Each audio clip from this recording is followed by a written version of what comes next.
A rash of crimes brought police to Fiesta, Texas multiple times over the holiday weekend, responding to break-ins, fights, and even a stolen car. In all, thieves broke into more than a dozen cars at the theme park during the Memorial Day weekend. Eyewitness News reporter Aaron Wright spoke with an employee who isn't surprised and a family shocked to learn they weren't alone. That's exactly right. One family I spoke to had their car broken into this weekend. They say that wrecked the good time they planned to have here at Fiesta, Texas. More upsetting, though, was learning that these break-ins have happened time and time again. For Delfina Sarmiento, this past weekend was supposed to be a fun time catching up with family. Instead, they're missing nearly $2,000 in cash and valuables. You pay $25 to park. You pay all that money to spend a good time in there, and then we get robbed. Sarmiento says the family discovered someone ransacked their car and even cut the wires to disable the alarm system. She's speaking out now to warn other families. To see that it's been happening over and over again, and they haven't done anything about it. Back in March, 5 vehicles were stolen from the Fiesta, Texas parking lot.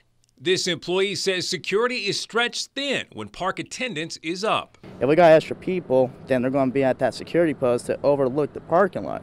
So when a car alarm goes off, they know which direction it's coming from, so we can see and get a description who they are trying to break into those vehicles. Just this weekend, SAPD got 14 calls for car break-ins, 1 call for a car reported stolen, and even a fight involving a gun. When you hear a report like that of a number of cars being broken into, does it surprise you?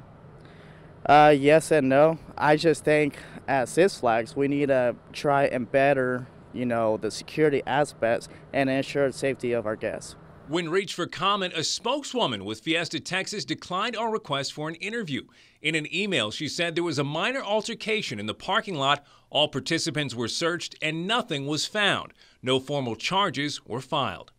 As this employee wants to see his company do more, he understands guests have to take precaution to prevent theft by leaving high-value items at home.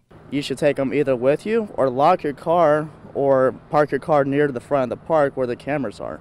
The Sarmiento family took precautions and returned Sunday, but they're not sure about the future. I probably wouldn't suggest it, and if I did, I would warn them. We have season passes now. Do we want to go back? I don't know. Aaron Wright, KENS 5 Eyewitness News.